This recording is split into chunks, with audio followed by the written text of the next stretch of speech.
నష్టమే లేదు, మంచిగానే ఉంది.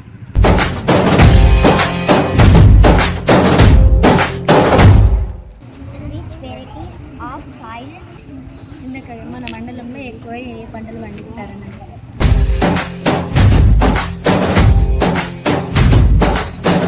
నష్టం అంటే ఇక్కడికి తెచ్చుకుంటారు రైతు. అది అడుగు కరెక్ట్ కాదు కదా. నష్టం లేదు బరబరే, కానీ ఇక చేస్తేనే వస్తుంది రైతు. చదవాలి అంతే, చదివినాక మీ ఇష్టం ఉన్న కోరిక తీసుకోండి. మంచిగా 20 క్వింటల్ అవుతుంది అట్లా సంవత్సరానికి. 2 పంటలకు 40 క్వింటల్ అవుతాయి. ఎక్కువ శాతం కెమికల్స్ వాడతారా లేకపోతే ఆడతాం.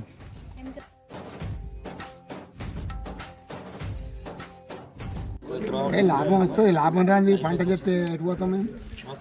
రూపాయి పెడితే రూపాయి వస్తుంది. వారం రోజులు పడుతుంది. ఒకసారి కేసీరామ్ పెడతాం, ఒకసారి చెమటి పెడతాం, పెడతాం, ఒకసారి 3.0 పాయింట్లు ఉన్నాయి. రకరకాల విత్తనాలు ఒకటి పెట్టాం. ఎలా కోత ఎలా చేస్తారు?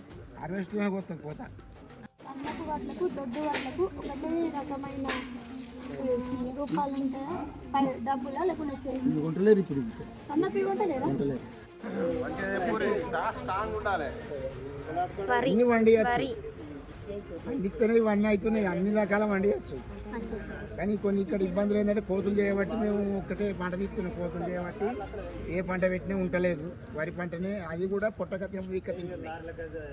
ఇప్పుడు నల్ల భూమిలో పత్తి ఎక్కువ వేయాలంటారు అట్లా.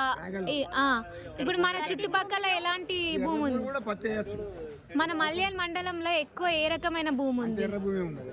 ఎక్కువ ఎర్ర భూమి ఉంది. దానికి ఏది ఏదంటే పొలం పత్తి అన్ని వండుతాయి. అన్ని వండుతాయి. అంటే ఏ రకాలైన నేలలో అయినా వరి పంట పండించవచ్చా? వరి పంట ఇంకా ఎర్ర భూములు ఇంకా మంచిగా వండుతాయి. ఇంకా రాగడికి తక్కువ వండుతాయి. నల్ల భూమి, నల్ల భూమి అంటే రాగడి. బ్లాక్ సాయిల్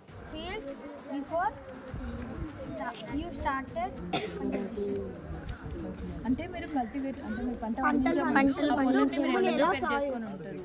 ట్రాక్టర్తో ఎరువు పోసి ట్రాక్టర్తో తిని వడ్లు ఎక్కి వడ్లు పెట్టి మళ్ళీ పొలం చేసిన అప్పులు దీని మీద వేసి బిడ్డ పెళ్లి చేసా, ఓ ఇల్లు కట్టా, లేకపోతే ఎక్కడికి తాగుబోతు కంపెనీ ఈ రకం తర్వాత మనకి ఫుడ్ ఎట్లా మరి? ఫుడ్ ఎట్టుకోదు.